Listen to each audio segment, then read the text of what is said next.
Selamat pagi untuk kita semua. Assalamualaikum warahmatullahi wabarakatuh. Salam sejahtera untuk kita semua. Om Swastiastu, Namo Buddhaya, salam kebajikan. Selamat bertemu dengan saya pada kesempatan kali ini dalam video pembelajaran yang tentunya pada saat ini saya akan membawakan materi yang berkaitan dengan apa-apa yang harus diajarkan di kelas 7 untuk SMP. Dan tentunya untuk materi ini adalah bukan materi yang baru untuk anak-anak SMP, karena materi ini merupakan materi pengulangan yang pernah kamu dapatkan di sekolah dasar. Dan Pak Guru harapkan karena ini adalah materi pengulangan dari apa yang pernah kalian dapatkan di sekolah dasar, tentunya tidak akan banyak kesulitan. Tetapi apabila di antara kalian masih banyak yang menemukan kesulitan pada saat kalian di sekolah dasar, Pak Guru harapkan materi ini akan bisa membantu kalian untuk memahami lebih jauh di dalam pembelajaran matematika. Baik, tetap semangat, kita belajar dari rumah di masa pandemi COVID-19 ini. Untuk kali ini sekali lagi Pak Guru akan bahkan materi yang berkaitan dengan bilangan.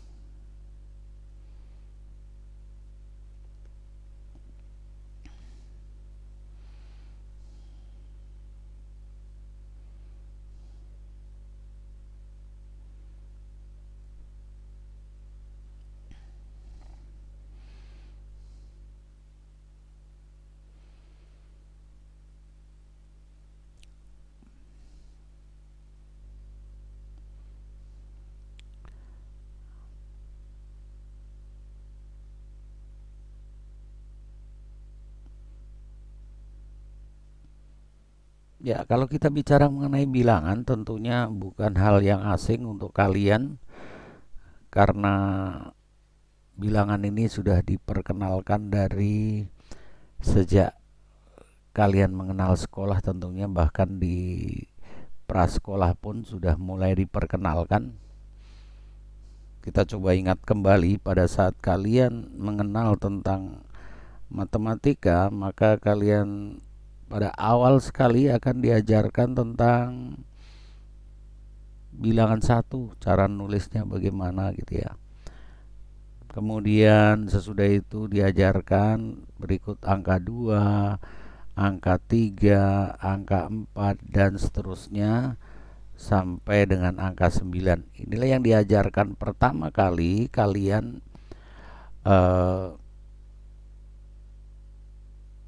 pada saat di sekolah dasar, atau mungkin di TK sudah mulai diperkenalkan tentang kita mulai mengenal dengan bilangan.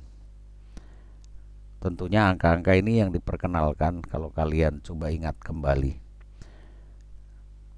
Tetapi kita tidak akan belajar tentang angka 1 sampai 9 ini, kita akan lebih jauh. Di materi ini akan belajar tentunya pada saat sesudah kalian diperkenalkan ini, maka dengan berjalannya waktu, sesudah kalian mengikuti pembelajaran di kelas, tentunya ternyata bahwa angka-angka ini ada angka lain gitu ya. Ada angka lain yang tentunya diperlukan dalam kehidupan kita sehari-hari, yaitulah selain 1, 2, 3, 4, 5, maka ternyata ada angka 0 gitu ya. Jadi 0, kemudian 1, kemudian 2, kemudian 3, kemudian 4, dan seterusnya. Lalu kalian belajar, kemudian mulai diperkenalkan lagi ternyata bahwa dalam urusan kita kehidupan sehari-hari pun tidak cukup membutuhkan angka 0, maka berkembanglah bahwa ternyata ada angka selain 0, kemudian 1, kemudian 2, kemudian 3, dan seterusnya. Ternyata ada bilangan negatif gitu ya. Negatif 1, kemudian negatif 2, kemudian negatif 3. Coba ingat kembali, pasti di SD kalian sudah dapatkan ya. Lalu sesudah kalian belajar tentang bilangan-bilangan ini, maka dilanjutkan lagi bahwa di antara kalian tentunya masih ingat bahwa ternyata bahwa di antara bilangan yang berdekatan ini ada berjuta bilangan lain, hanya saja tidak nampak di sini. Yang selanjutnya apa? Disebut dengan bilangan pecahan gitu ya. Pertama kali kalian diperkenalkan bilangan angka 1 sampai dengan 9 di dalam matematika, ini dikenal sebagai bilangan asli. Asli gitu ya. Lalu bilangan asli ditambah dengan 0, maka ketemulah dalam matematika kita kenal dengan bilangan cacah. Lalu muncul ada bilangan-bilangan negatif. Di sini itulah yang dikenal dengan sebagai bilangan bulat, bilangan bulat. Nah, pada kesempatan kali ini Pak Guru akan ajarkan bukan lagi bilangan asli atau bilangan cacah, tapi pada kesempatan kali ini kita akan belajar tentang bilangan bulat. Apa saja yang harus kalian kuasai di dalam materi ini? Kita coba gambarkan ya. Kalau kita gambarkan bahwa apa yang Pak Guru sudah jelaskan ini, kalau kita gambarkan bahwa bilangan yang pertama kali kalian kenal adalah yang tadi, bilangan apa? Bilangan asli disingkat dengan A. Kemudian setelah bilangan asli ditambah lagi dengan sebuah bilangan 0, maka dikenal sebagai bilangan cacah atau disingkat dengan C. Lalu ditambah dengan bilangan negatif, kita kenal dengan sebutan atau istilah itu sebagai bilangan bulat. Kemudian di antara dua buah bilangan yang berdekatan masih segudang bilangan, yaitu dikenal sebagai bilangan pecahan atau bilangan rasional. Ya, jadi bilangan pecahan ada juga yang mengatakan itu adalah sebagai bilangan rasional. Disingkat untuk berikutnya ya, ke depan kita akan singkat bilangan rasional atau bilangan pecahan dengan Ki. Lalu di antara bilangan rasional ada bilangan-bilangan yang tidak rasional. Nanti kamu juga akan Pak Guru perkenalkan apa bedanya rasional dan irasional gitu ya. Tentunya nanti sesudah kita belajar dulu bertahap gitu. Kita kenal dengan bilangan real. Lalu yang terakhir, yang paling luas jangkauan bilangan yang kita pelajari dikenal sebagai bilangan kompleks. Berarti bahwa di dalam bilangan kompleks itu ada bilangan real tentunya, juga ada bilangan pecahan, ada bilangan bulat, ada bilangan cacah, ada bilangan asli, atau bisa dikatakan diagram ini bahwa bilangan asli ada di dalam bilangan cacah gitu ya. Bilangan asli, bilangan cacah ada di dalam bilangan bulat dan seterusnya. Paham ya? Oke, sekali lagi yang kita akan pelajari kali ini adalah tentang bilangan bulat. Yang Pak Guru kasih warna merah itu. Apa itu bilangan bulat? Tadi dari awal Pak Guru sudah berikan. Nah, kita coba terangkan dengan kata-kata apa yang dimaksud dengan bilangan bulat. Bila kita nyatakan dengan kalimat, maka bilangan bulat tidak lain adalah merupakan bilangan yang di dalamnya memuat ada bilangan 0 gitu ya. Ada bilangan 0, kemudian bilangan asli tadi, dan juga bilangan negatif tadi, yaitu lawan dari bilangan asli. Yang selanjutnya lawan bilangan asli dikenal dengan istilah bilangan negatif. Jadi sekali lagi, bilangan asli ini sebagai bilangan positifnya, bilangan 0 dan bilangan negatif. Berarti di dalam bilangan bulat akan memuat ada 3 bilangan, yaitu bilangan negatif, 0 dan bilangan positif. Bilangan bulat tadi juga Pak Guru sudah katakan, dinotasikan atau dilambangkan dengan huruf B kapital. Sekali lagi, bilangan bulat dalam pembelajaran berikutnya kita nyatakan dengan huruf B kapital. Kalau dinyatakan dengan himpunan, maka bilangan bulat itu ditulis sedemikian rupa. Jadi B sama dengan kurung kural buka titik titik titik negatif 3, negatif 2, negatif 1, 0, 1, 2, 3, titik titik tutup kurung kural. Ini dibaca bagaimana? Cara membacanya adalah himpunan bilangan bulat adalah himpunan yang berisikan bilangan negatif tak terhingga. Ini ada negatif tak terhingga gitu ya. Tak terhingga itu berapa? Tidak tahu, besar sekali gitu ya. Dari negatif tak terhingga berikut turun, kemudian negatif 3, negatif 2, negatif 1, 0, 1, 2, 3, 4, 5, 6, 7, 8, 9 dan terusnya, dan sampai plus tak terhingga gitu ya. Jadi sampai dengan plus tak terhingga. Tak terhingga itu berapa besarnya? Besar sekali, maka sampai kita tidak mampu menyebutkan apakah 1 juta, oh masih ada 1 juta 1, apakah 2 juta, masih ada 2 juta 10, dan seterusnya. Jadi tak berakhir, artinya bilangan ini akan ada terus. Makanya dinyatakan dengan tak terhingga. Lambang tak terhingga ini dengan seperti huruf S dibuat tertidur gitu ya. Ke kanan ini berakhir dengan plus tak terhingga, ke kiri dengan negatif tak terhingga. Kalau dinyatakan dalam bentuk garis bilangan bulat, maka kita buat seperti ini. Nah, sekarang coba perhatikan, kita akan bagaimana aturan main di dalam kita meletakkan garis bilangan bulat. Apakah angka-angka ini boleh yang tadi?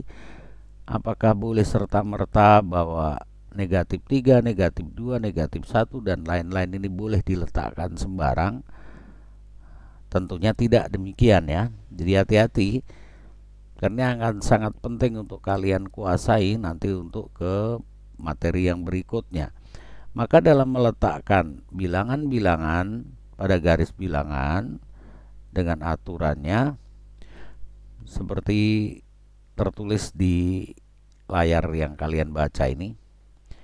Di dalam garis bilangan, kedudukan dari bilangan-bilangan diatur sedemikian rupa dengan aturan bahwa bilangan yang nilainya lebih kecil terletak di sebelah kiri.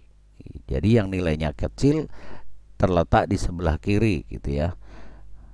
Sedangkan bilangan-bilangan yang bernilai lebih besar akan berada di sebelah kanan. Makanya tersusunlah rapi seperti ini. Negatif 3 ada di sebelah kiri negatif 2. Karena apa? Karena negatif 3 nilainya lebih kecil dari negatif 2. Gitu ya, dan seterusnya. Itulah maka aturan main di dalam kita membuat garis bilangan. Sehingga terlihat setiap bilangan ya, selain bilangan 0 mempunyai inverse atau istilahnya lawan. Oke ya. Contoh di dalam garis bilangan tadi bahwa kita ada ketemu bilangan 2, maka ada juga bilangan negatif 2. Maka dikatakan bahwa negatif 2 lawannya adalah 2. 5 lawannya adalah negatif 5. 1 lawannya adalah negatif 1. Kalau 0 lawannya berapa 0? Tidak ada. Kalau 0 adalah bernilai netral. Jadi 0 ini tidak ada min 0. Tolong ingat ya. Jadi 0 ini adalah bilangan netral, tidak positif, tidak negatif. Selain bilangan 0 maka akan memiliki lawannya. Hati-hati dalam pembelajaran matematika, nanti kalian juga akan ketemu istilah kebalikan. Pada saat nanti belajar materi yang berikutnya, kalian akan ketemu istilah yang dikenal dengan kebalikan. Sedangkan yang saat ini kita pelajari, istilah yang kita ketemukan adalah lawan. Lawan berarti berkaitan dengan tanda ini, positif negatif. Kalau kebalikan bagaimana? Nanti pada saat kalian belajar tentang bilangan pecahan akan ketemu istilah kebalikan. Kita lanjutkan dulu ya. Sebagai latihan ini kalian bisa kerjakan di buku atau di kertas, kemudian tugas kalian difoto. Jadi latihan ini kalian kerjakan di kertas, kemudian ditulis nama kelas, tentunya nama lengkap gitu ya, nama lengkap. Kemudian kalian bisa tuliskan ini, kalian coba isi lambang ini. Lambang ini dibaca apa? Kurang dari, bukan lebih kecil ya, sudah bukan lagi dibaca lebih kecil, tetapi sekali lagi ini dibaca kurang dari. Sedangkan lambang yang tajam ke kanan dibaca lebih dari. Nah, tugas kalian meletakkan, pilih dari kedua lambang ini salah satu yang cocok untuk kita masukkan ke dalam sini, mana yang cocok gitu ya. Paham ya? Jadi tugas kalian ini diisikan untuk latihan. Kalau bingung bagaimana? Kalian buat dulu gambar garis bilangan bulat. Nanti akan kalian lihat posisinya di sebelah mana. Maka kalau ada di kiri, tadi aturan mainnya bagaimana? Kalau ada di sebelah kirinya berarti nilainya kurang dari. Kalau terletak di sebelah kanan nilainya lebih dari. Soal yang kedua, tugas kalian mengurutkan. Kembali lagi, kalau kalian masih bingung, kalian bisa buat cakarannya di garis bilangan. Lalu kalian letakkan angka-angka ini, pasti hasilnya akan terurut, tinggal kalian menyalin. Untuk soal nomor 2. Kemudian soal nomor 3, ini yang dalam kehidupan kita sehari-hari. Suhu udara di Puncak Jaya saat ini negatif 8 derajat Celcius, sedangkan di Merauke suhu udaranya adalah 32 derajat Celcius. Pertanyaannya, berapakah perbedaan suhu di kedua kota tersebut? Bedanya berapa? Kalian temukan ya perbedaannya. Kalau bingung, buat cakaran lagi di garis bilangan, letakkan angka-angka ini, pasti akan ketemu. Bisa, mudah-mudahan Pak Guru harapkan kalian bisa mengerjakan ini dengan tanpa kesulitan. Yang berikut kita lanjutkan ke operasi bilangan. Tentunya karena kita belajar tentang bilangan bulat, ya kita pelajari dulu tentang operasi bilangan bulat. Pada dasarnya operasi bilangan apa saja? Ada penjumlahan, kemudian pengurangan, perkalian, pembagian, akar, pangkat, logaritma gitu ya. Itu operasi bilangan. Tidak boleh dibalik gitu ya. Karena apa? Harus duluan. Coba ingat kembali pada saat kalian belajar di SD bahwa pertama kalian diperkenalkan dengan operasi bilangan apapun, maka akan diajarkan dulu yaitu tentang penjumlahan. Karena apa? Penjumlahan adalah rohnya dari operasi bilangan. Apabila kalian mengalami kesulitan di penjumlahan, sekali lagi, kesulitan dalam menjumlahkan bilangan, maka pasti di operasi yang lainnya kalian akan mendapat banyak kesulitan. Maka tolong diperkuat. Sekali lagi, roh daripada operasi bilangan terletak pada penjumlahan. Makanya kita akan bahas yang pertama dulu tentang penjumlahan. Penjumlahan bilangan bulat. Aturan mainnya bagaimana?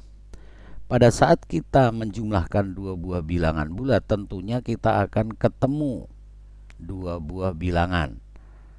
Bilangan yang mana yang dimaksud? Yaitu ada bilangan positif, ada bilangan negatif.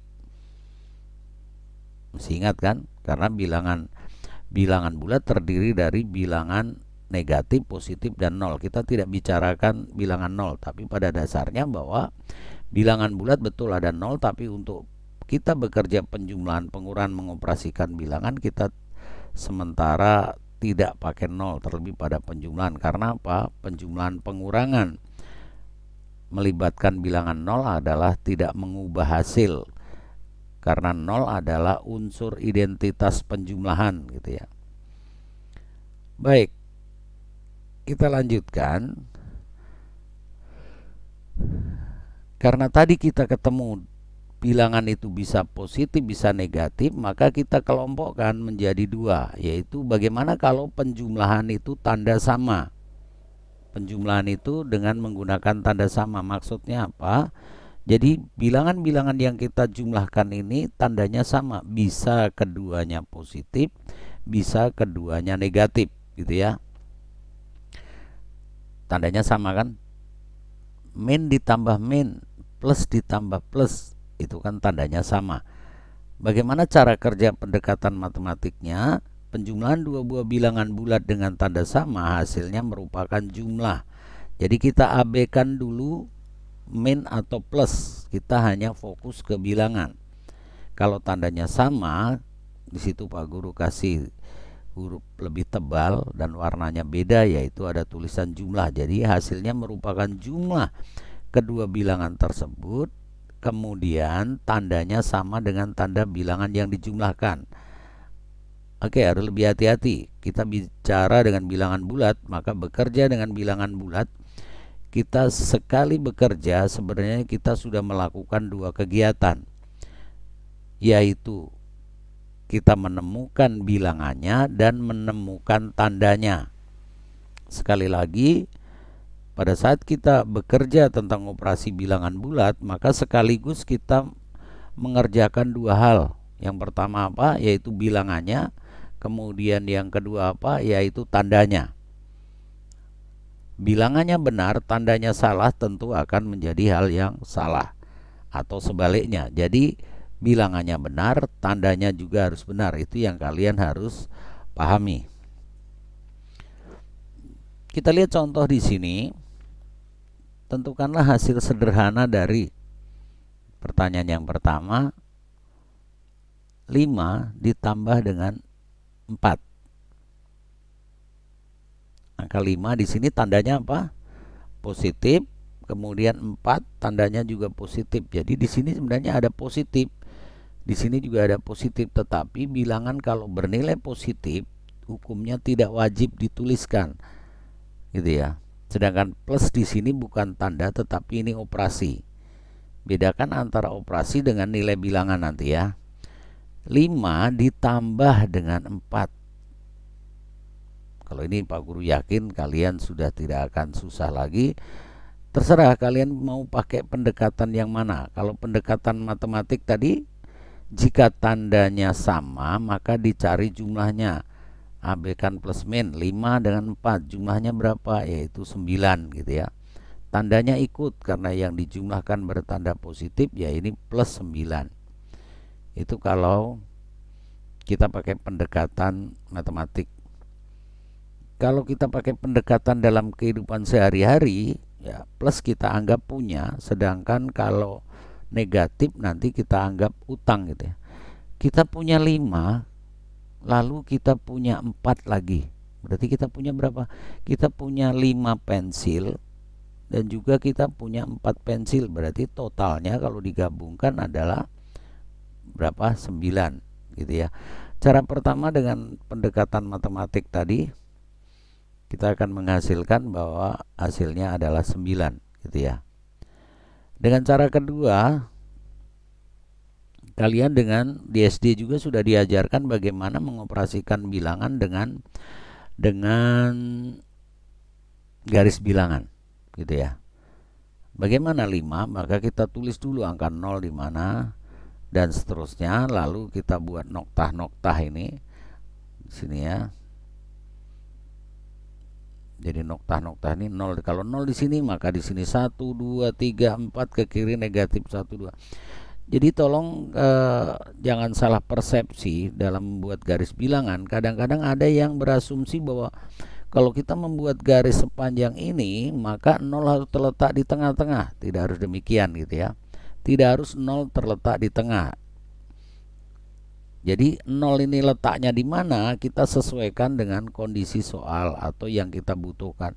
Bahkan boleh saja di dalam garis bilangan ini kita tidak harus menuliskan angka 0 gitu kalau memang kita tidak butuhkan. Oke, bagaimana cara kerjanya?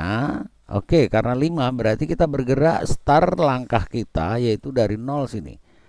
kita melangkah yaitu ke kanan. Oke. Kalau kita berbicara tentang garis bilangan, maka kalau positif maka berkaitan dengan langkah, kita langkahnya ke kanan. Tolong diingat, sedangkan kalau negatif langkah kita ke kiri. Bisa mengerti ya? Positif ke kanan, negatif ke kiri. 5 kemudian ditambah dengan 4, 4 positif, maka dilanjutkan dengan 4 positif. Ini 4, maka di sini akan menuju angka 9. Gitu ya.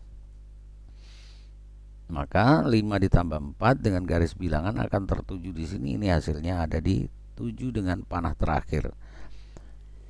Cara pertama pendekatan, kemudian cara kedua dengan garis bilangan, cara ketiga tadi dengan pendekatan dalam kehidupan sehari-hari. Kalau dalam kehidupan sehari-hari apa yang diingat?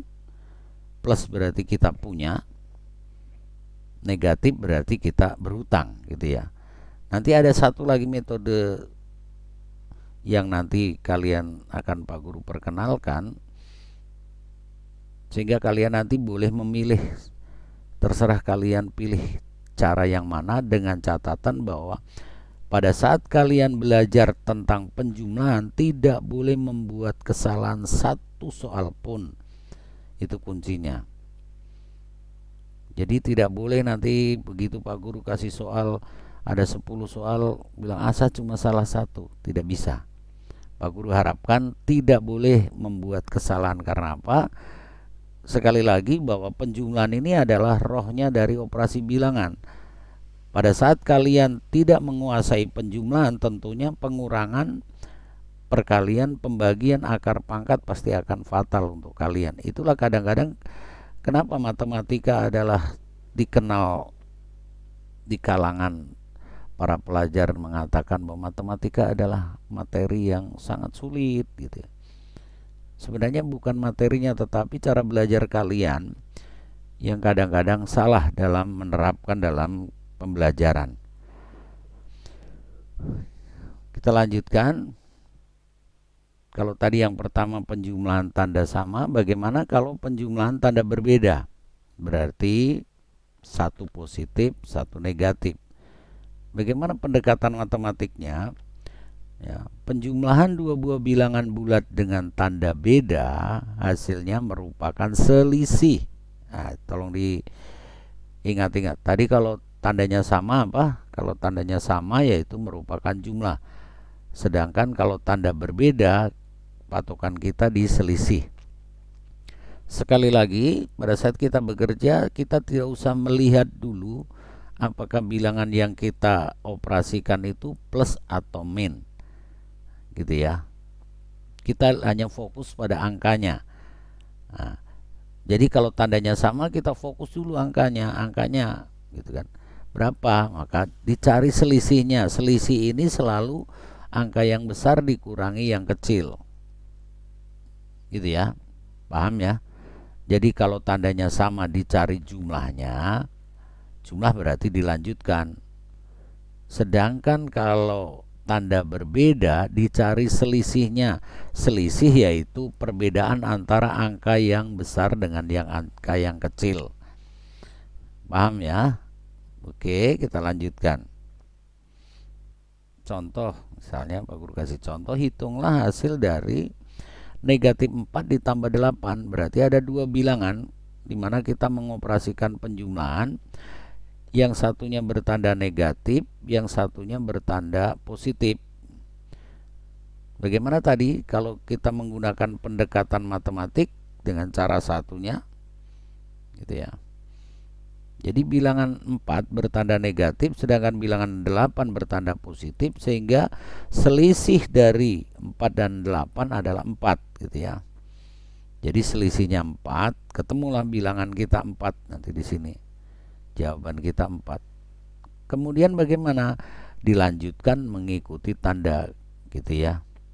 Tandanya bagaimana? Tanda yang bernilai besar. Jadi ikut, gitu ya. Selain angkanya ketemu selisih, kedua bilangan tersebut dengan tanda sama dengan tanda bilangan yang mempunyai nilai terbesar. Jadi ingat di sini 4 dengan 8 mana yang besar?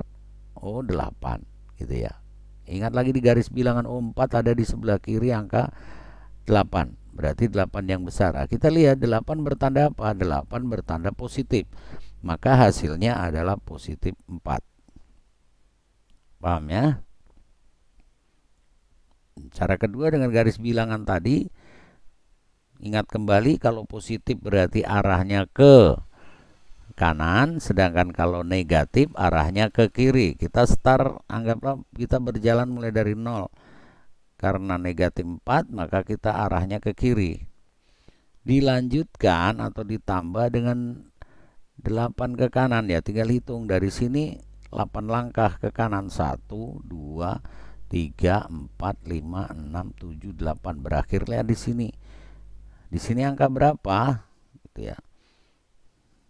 Ketemulah di sini menuju yang terakhir di 7 adalah angka plus 4. Maka hasilnya adalah plus 4. Gitu ya, bisa dimengerti dengan garis bilangan. Contoh 3.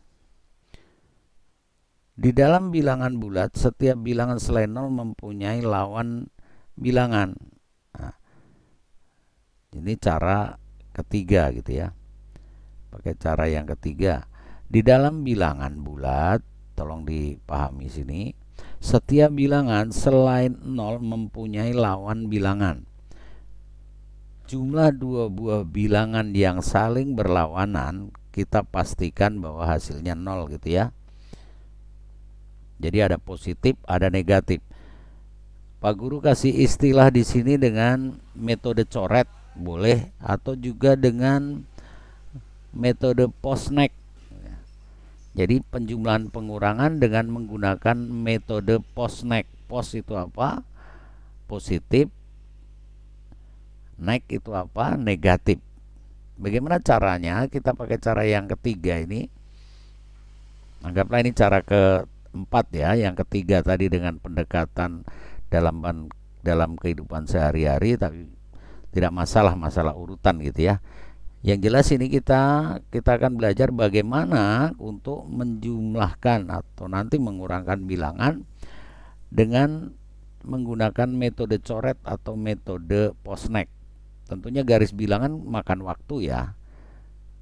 Kalau seandainya dengan cara pendekatan matematik tadi kalian lupa, dengan garis bilangan ini makan waktu, maka kalian boleh mencoba dengan cara ini, yaitu Pak Guru beri nama dengan metode Postnek atau Nek Post, sama saja gitu ya. Atau juga boleh dikenal dengan metode coret karena memang kita mencoret gitu untuk menemukan jawaban. Kesimpulan kita ini, jika ada tanda positif dan negatif satu buah, maka akan selalu menghasilkan 0. Contohnya plus 1 min 1 0, plus 2 min 2 0 gitu ya, plus 10 min 10 0. Artinya bahwa pasangan satu buah tanda positif dengan pasangan sebuah tanda negatif, maka hasilnya selalu 0.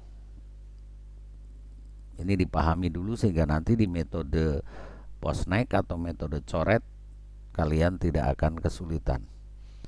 Sehingga untuk mendapatkan hasil dari negatif 4 plus 8 adalah sebagai berikut. Caranya bagaimana?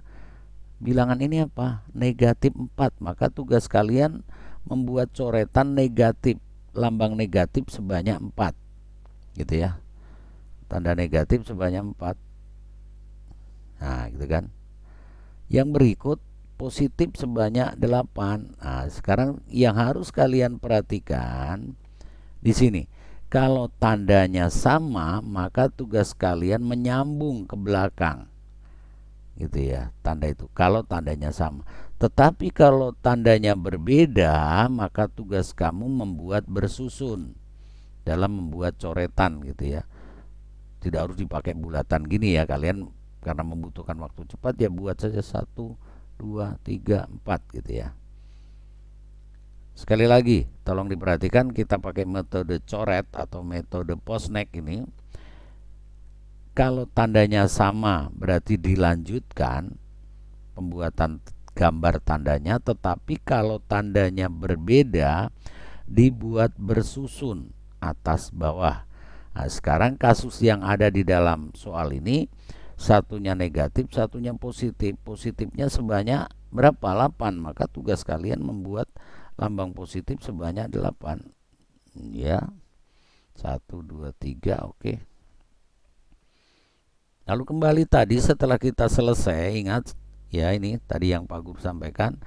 Kalau tandanya sama dibuat menyambung ke kanan, tapi kalau tanda berbeda dibuat bersusun, sehingga kita temukan pasangan-pasangan yang bernilai 0. Ini akan 0, ini akan 0, ini akan 0. Habis, sudah tidak ada lagi pasangan.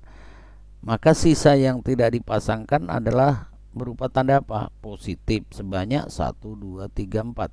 Maka hasil dari negatif 4 ditambah 8 adalah plus 4.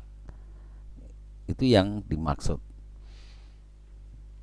Itulah hasilnya. Jadi hasil akhirnya adalah 4.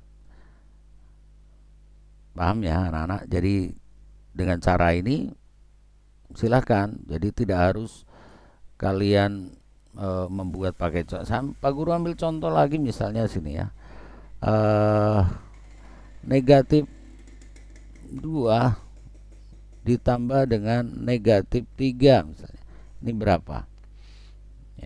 Karena tandanya sama gitu ya, maka dibuat bagaimana tadi? Kalau tanda sama dibuat bersambung atau dilanjutkan. Jadi yang pertama lambang negatif sebanyak 2, yang berikut negatif sebanyak 3, berarti disambung 1, 2, 3.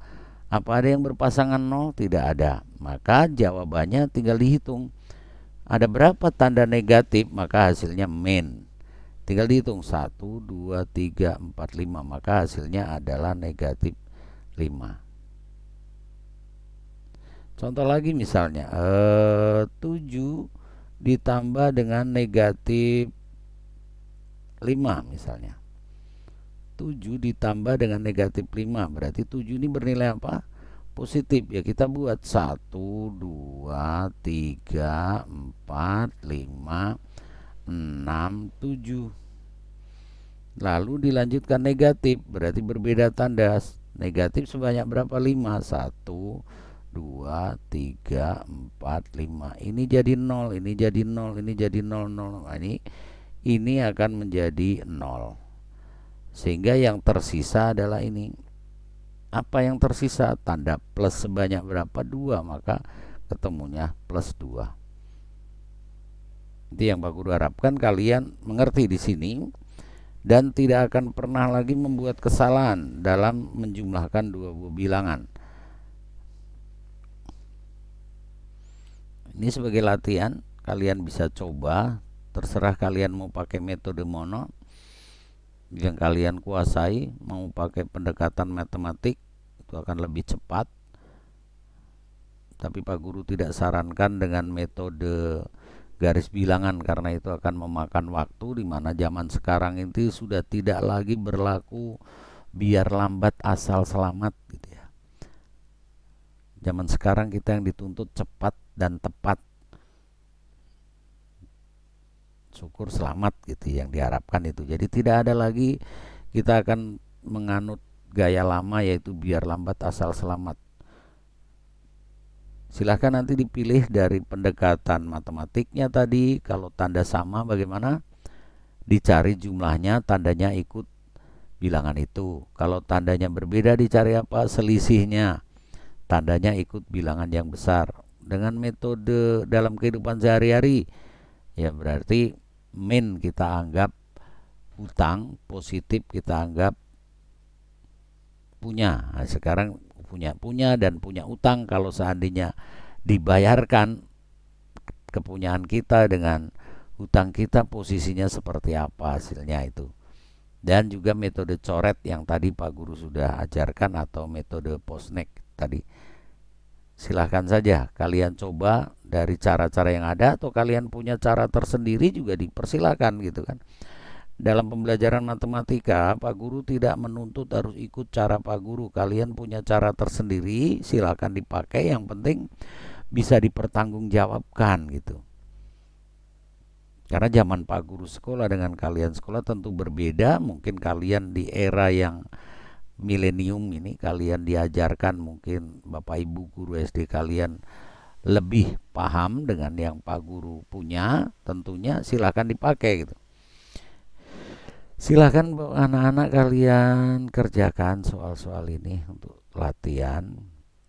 Pak Guru harapkan ini tidak ada lagi kesalahan ya. Jadi jangan sampai membuat satu kesalahan pun dari soal ini. Kalau sampai salah kalian ulang lagi sampai tidak membuat kesalahan. Oke, kalau penjumlahan sudah, kita lanjut ke pengurangan. Kenapa tadi Pak Guru katakan bahwa penjumlahan adalah rohnya dari operasi bilangan? Ada apa gitu kan? Kita belajar pengurangan.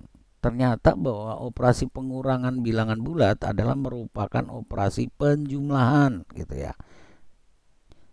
Ini ada Pak Guru garis tebal, garis bawah. Pengurangan ini ternyata juga tidak lain adalah penjumlahan gitu. Hanya saja ada kalimat lanjutnya ini. Penjumlahan dengan apa? Dengan lawan. Tadi dari awal Pak Guru sudah perkenalkan bahwa di dalam bilangan bulat kita mengenal ada lawan. Lawan 2 berarti lawannya adalah negatif 2. Lawan 10 negatif 10. Lawan negatif 4 4. Jadi maksudnya apa? Operasi pengurangan ini boleh diubah menjadi penjumlahan, tetapi dengan lawannya gitu. Maksudnya itu. Kalau masih bingung kita lihat contoh di sini atau secara umum dulu kita tuliskan jika A dikurang B ya. A dikurang B ini kan pengurangan. A bernilai positif, B bernilai positif. Operasinya pengurangan, maka A tetap, yang depan tetap gitu ya. Tanda min atau kurang ini kita ubah menjadi tambah gitu ya. Nah, sekarang yang tidak boleh salah mana yang ini, penjumlahan dengan lawan. Nah, jadi yang tadinya pengurangan diubah menjadi penjumlahan, tadinya dikurangi B, B bernilai positif gitu kan. Nah, dicari lawannya. Lawan positif B apa? Ya negatif B gitu kan. Itu. Ini secara umum.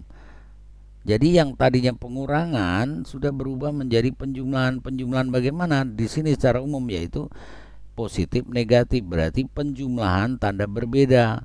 Ingat lagi pendekatan matematik tadi, kalau penjumlahan tanda berbeda dicari apa? Dicari selisihnya. Gitu ya. Oke, dengan cara umum ini tolong dikuasai. Kita lihat contoh di sini. 3 min 5. 3 dikurangi 5, maka 3 tetap, yang depan ini tetap, kurang diubah menjadi tambah, lalu 5 ini ya. Jadi hati-hati. Min di sini bukan nilai, tetapi operasinya. Nah, 5 ini nilainya, kalau ditanya 5 nilainya apa? Positif gitu, bukan negatif. Nah, ini diubah, pengurangan diubah menjadi penjumlahan, barulah kita ketemu ini. Ya, jadi kalau di sini sekarang 5 bernilai negatif. Penjumlahan tanda berbeda dicari selisih. Selisih 5 dengan 3 berapa? 2. Tandanya ikut angka yang besar. 3 dengan 5 mana yang besar? 5. 5 bertanda apa? Negatif, ikut. Hasilnya negatif 2. Yang berikut, negatif 7 dikurangi 4. Negatif 7 dikurangi 4. Nah, negatif 7 tetap kita tulis, kurang diubah menjadi tambah. 4 lawannya negatif 4. Berarti negatif yang tadinya negatif 7 dikurangi 4 diubah menjadi negatif 7 ditambah negatif 4. Penjumlahan gitu kan. Tandanya bagaimana? Oh, tandanya sama. Ini min, ini min. Ini negatif, ini negatif. Berarti kalau tandanya sama dicari apa tadi? Dicari jumlahnya. Jumlah 7 dan 4 berapa? 11. Tandanya ikut. Maka hasil dari negatif 7 negatif 4 adalah negatif 11. Kita coba lagi untuk contoh 3. Nah, ini yang kadang-kadang membuat kalian pusing. Padahal ini sederhana. Yang penting konsepnya pengurangan diubah menjadi penjumlahan dengan lawan. Itu konsep berpikir kita. Soalnya seperti apapun konsepnya jangan lari gitu ya. Negatif 5 dikurangi negatif 8. Cara bacanya gitu. Kalau salah baca nanti salah menerjemahkan. Negatif 5 dikurangi negatif 8. Yang depan tetap. Negatif 5 tetap. Kurang diubah menjadi tambah. Negatif 8 lawannya berapa? Min lawannya plus. Berarti di sini plus 8. Hanya saja plusnya tidak ditulis. Sekarang lihat. Tadi yang pengurangan sudah menjadi penjumlahan. Bilangan pertama negatif, bilangan kedua positif. Tanda berbeda, kembali lagi. Tanda berbeda dicari selisih. Selisih siapa? 8 dan 5, yaitu 3. Tandanya ikut yang besar. 5 dengan 8, yang besar 8. 8 bernilai positif, maka hasilnya positif. Dari penjelasan Pak Guru itu silakan kalian coba untuk mengerjakan di latihan 3 ini. Tentunya kalau belum mahir, kalian tulis dulu gitu langkah kerjanya. Nanti kalau kalian sudah mahir tidak perlu, tapi kalau masih belum mahir, Pak Guru harapkan kalian rubah dulu pengurangan ini menjadi penjumlahan dengan lawan. Diikuti dulu cara kerja itu. Nanti lama-lama kalian kalau sudah mahir maka sudah tidak perlu lagi mengubah-mengubah, kalian bisa langsung. Jadi ada 10 soal ini kalian nanti terapkan yang cara Pak Guru berikan. Mudah-mudahan kalian sudah paham. Kalau sudah paham, Pak Guru lanjutkan dengan perkalian dan pembagian. Sekali lagi, pada saat kita bekerja perkalian dan pembagian juga kita akan melibatkan dua buah tanda yang sama. Kata kuncinya di mana? Kunci dalam bekerja. Sekali lagi, menguraikan bilangan kita akan bekerja angka dan tanda. Tolong diingat kembali, angka benar, tanda salah dianggap salah. Jadi wajib hukumnya angka dan tandanya harus benar. Maka sebagai kata kunci di sini bahwa perkalian pembagian dua bilangan bulat juga akan melibatkan tanda sama dan tanda berbeda. Kalau tanda sama hasilnya akan selalu positif, gitu ya. Perkalian dan pembagian dua buah bilangan tanda sama, ini Pak Guru kasih warna merah, tandanya sama. Sama itu maksudnya apa? Bisa positif dengan positif, bisa negatif dengan negatif. Apapun itu, kalau sama maka akan menghasilkan selalu positif. Bisa diingat ya. Perkalian tanda sama hasilnya selalu positif. Yang satunya, perkalian pembagian dua buah bilangan bertanda berbeda. Kalau tandanya berbeda, maksudnya berbeda apa? Positif kali negatif atau negatif kali positif. Positif dibagi negatif atau negatif dibagi positif. Yang jelas melibatkan dua buah bilangan yang bertanda sama, maka hasilnya akan selalu negatif. Aku ambil contoh. Negatif 5 dikalikan dengan negatif 4, tanda sama, maka hasilnya selalu positif. Tinggal kalikan saja 5 dengan 4. 3 dikalikan negatif 7, tandanya berbeda, maka hasilnya negatif. Tinggal mengalihkan 3 kali 7. Untuk pembagian, negatif 12 dibagi 4, tanda berbeda. 12 tandanya negatif, 4 tandanya positif, dicari lagi menghasilkan negatif. Negatif 35 dibagi dengan negatif 7, min dibagi min hasilnya plus. Berikut ini untuk latihan, kalian bisa coba untuk perkalian. Sedangkan yang 5 soal berikut untuk pembagian, tugas kalian kerjakan lagi gitu ya. Jadi ada 8 soal ini untuk kalian coba mencari hasil akhir. Bagaimana anak-anak bisa untuk operasi tambah kurang kali bagi untuk bilangan bulat? Pak Guru harapkan kalian sudah kuasai.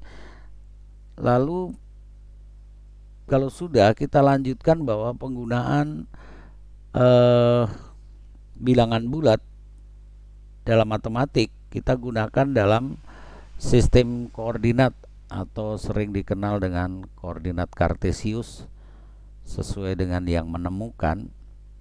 Biasa di dalam ilmu pasti, matematika atau IPA, pemberian nama disesuaikan dengan yang menemukan gitu. Kenapa dinamakan sistem koordinat kartesius? Karena yang menemukan René Descartes. Makanya dibuat mendekati nama penemunya.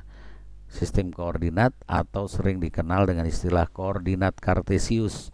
Itu apa? Yaitu merupakan gambar dua buah garis bilangan bulat yang saling berpotongan tegak lurus tepat pada angka 0. Itulah yang dikenal dengan sistem koordinat. Jadi ada dua buah bilangan garis bilangan bulat yang saling berpotongan tegak lurus tepat pada angka 0.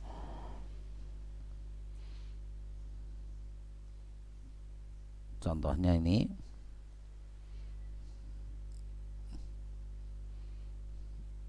Yang sumbu mendatar selanjutnya kita sebut dengan sumbu X ya. Jadi sumbu mendatar atau horizontal ini. Jadi ada beberapa yang hukumnya wajib dituliskan. Kalau angka ini tidak wajib dituliskan, noktah wajib. Kemudian di ujung panah ini kiri dan kanan ini wajib dibuat. Tujuannya apa? Ini maksudnya bahwa bukan hanya berakhir di sini saja, angka ini berlanjut, tapi kita tidak tuliskan. Lalu yang berikut wajib juga menuliskan nama sumbu. Kita kenal garis mendatar bilangan bulat, ini dikenal sebagai sumbu X, mendatar atau horizontal gitu ya. Kemudian yang satunya vertikal, vertikal kita kenal dengan sumbu Y. Sekali lagi, jadi diagram Venn maksud Pak Guru, ini diagram kartesius ini terdiri dari dua buah garis bilangan bulat yang berpotongan tegak lurus di angka 0. Yang selanjutnya garis bilangan bulat yang mendatar dikenal sebagai sumbu X. Jadi yang horizontal dengan sumbu X, yang vertikal dikenal dengan sumbu Y. Tidak boleh dibalik ya. Ini hukumnya wajib ditulis. Tapi kalau seandainya kalian mau iseng, Pak Guru saya bosan pakai ini, Pak Guru boleh tidak kalau saya buat yang mendatar ini Y, di sini yang Y, kemudian sana yang X, boleh. Yang penting harus dituliskan gitu ya. Kalau kalian tidak dituliskan berarti menganut lazimnya. Menganut lazimnya berarti yang mendatar adalah untuk sumbu X, yang tegak untuk sumbu Y gitu ya. Nah, berarti di sini kita akan ketemu kalau dituliskan di sini dari ini dikenal dengan pangkal koordinat ya, titik potong sumbu X sumbu Y ini dikenal dengan pangkal koordinat tepat pada angka 0. 0 ke kanan, ingat di garis bilangan ke kanan bernilai positif, ke kiri bernilai negatif, sedangkan yang tegak ini ke atas bernilai positif, sedangkan ke bawah bernilai negatifnya. Kalau ini tidak boleh dibolak-balik ya. Jadi ke kiri negatif, ke kanan positif, ke atas positif, ke bawah negatif. Manfaatnya apa? Koordinat kartesius biasa juga dimanfaatkan untuk menentukan kedudukan atau letak dari suatu objek. Jadi untuk menentukan letak dari suatu objek bisa juga ditentukan dengan menunjukkan koordinatnya gitu kan. Ada di koordinat berapa? Apalagi di dunia penerbangan, kemudian di dunia pemetaan tanah, itu koordinat sangat dipentingkan, sangat diperlukan sehingga orang tidak akan berebut gitu. Orang tidak akan salah mendaratkan pesawat karena sudah misalnya dari Merauke mau ke Tanah Merah misalnya, harus dikoordinat berapa untuk terbangnya, seperti itu. salah satu di antara pemanfaatannya. Secara umum, koordinat kartesius dapat dituliskan sebagai pasangan X, Y. Ya, tidak boleh dibalik kalau ini ya. Jadi, koordinat kartesius dinyatakan dalam bentuk X, Y. Depan, koma dikenal dengan absis, kemudian yang belakang dikenal dengan ordinat. Sekali lagi, koordinat dibangun oleh pasangan absis dan ordinat. Jadi absis letakkan di depan, koma, dan ordinat diletakkan di belakang. Pasangan absis dan ordinat inilah yang disebut sebagai koordinat. Dan hati-hati, di dalam matematika kita mengenal ada 3 kurung. Ada kurung biasa seperti ini, ada kurung siku, gitu ya, ada kurung kurawal gitu. Kurung kurawal yang ini kurung kurawal. Kurung siku yang mana? Yang ini kurung siku. Kapan kita menggunakan kurung kurawal? Ini boleh seperti ini, kurung kurawal. Kurung siku seperti ini kurung biasa, gitu ya. Jadi koordinat tidak boleh dinyatakan dengan kurung kurawal atau siku, tetapi dengan kurung biasa. Jangan sampai salah. Kita lihat contoh di sini. Tentukanlah kedudukan dari titik-titik berikut. A dengan koordinat, ini cara membacanya. A di sini karena kita konten pembicaraan kita bukan lagi ke bilangan, pengelompokan bilangan, jadi A maksudnya di sini bukan bilangan asli, tapi ini dibaca A titik A dengan koordinat. Jadi titik A dengan koordinat 2,5. Absisnya berapa? Absisnya 2. Ordinatnya berapa? Ordinatnya 5. Kalau ditanya berapa nilai X-nya? Nilai X-nya 2. Berapa nilai Y-nya? 5. Jangan sampai terbolak-balik. Titik B dengan koordinat negatif 3,4. Berapa nilai X-nya? X yang di depan. Kalau ditanyakan berapa nilai Y, silahkan lihat yang belakang. Absis yang mana? Yang di depan. Ordinat yang mana? Yang belakang. C 3,-1. D, ini kita tugas kalian adalah menggambarkan di dalam bidang kartesius ya. Kita gambarkan. Kita buat dulu sistem koordinatnya, sumbu X, sumbu Y. Oke, titik yang pertama tadi berapa? 2,5. Nah, jadi cara menentukan tadi titiknya mana? 2,5. Berarti 2 positif. Berarti kalau positif arahnya ke kanan, kalau negatif arahnya ke kiri. Sedangkan sumbu tegak kalau positif nilai ordinatnya positif larinya ke atas, negatif ke bawah, gitu ya. 2,5 berarti kita bergerak di sini 2 langkah ke kanan karena positif. Dilanjutkan dengan 5 ke atas, 1, 2, 3, 4, 5. Maka disinilah letak titik A. Yang tadi 2,5. Titik B tadi berapa? Masih ingat? Negatif 3,4. Berarti negatif 3. X-nya bernilai negatif. Jalan ke kiri 3. Dilanjutkan dengan 4 ke atas. Setelah dapat baru berhenti. Ketemulah di sini titik B. Jadi titik B dengan koordinat gitu ya, negatif 3,4. Yang berikut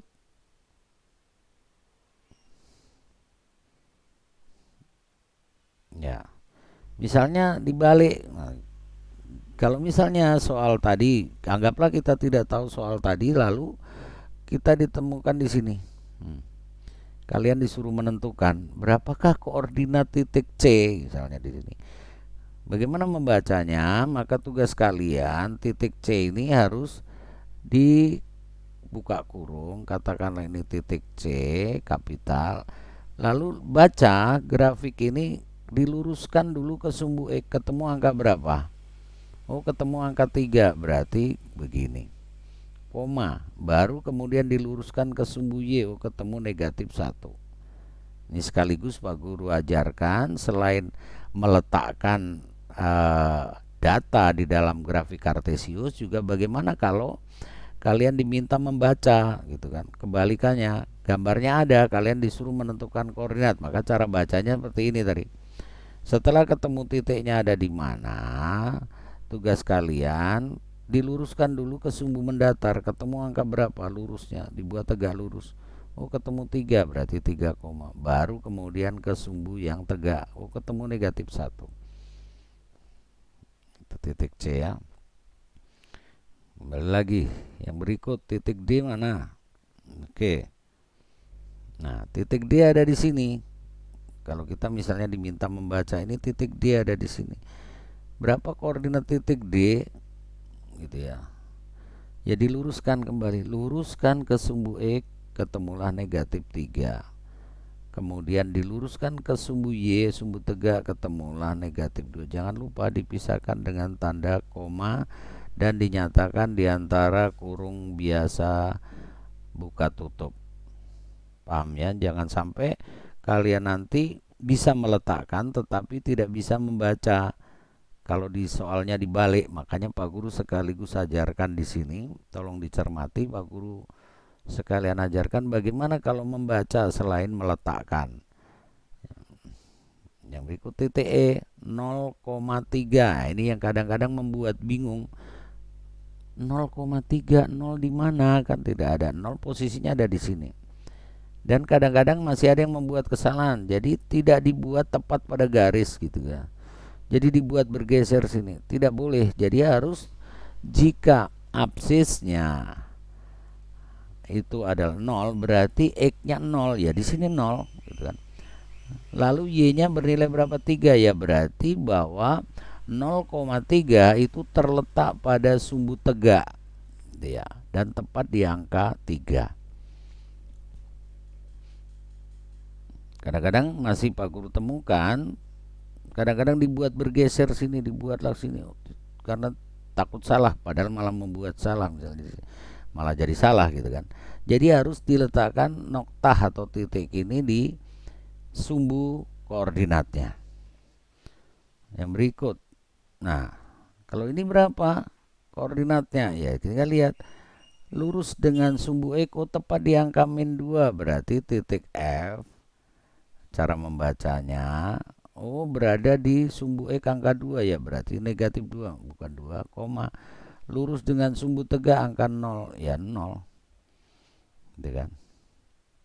Paham ya? Oke. Yang berikut untuk latihan ini,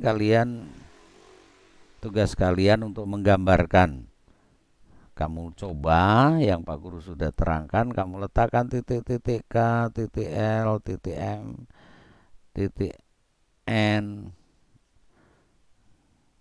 Ini untuk soal nomor 1. Sedangkan soal kedua, Pak Guru berikan ada 3 buah titik, di mana titik A koordinatnya -1,2, titik B koordinatnya 4,2, titik C koordinatnya 4,-3. Tugas kalian apa? Tugas yang pertama, kalian gambarkan di dalam diagram kartesius.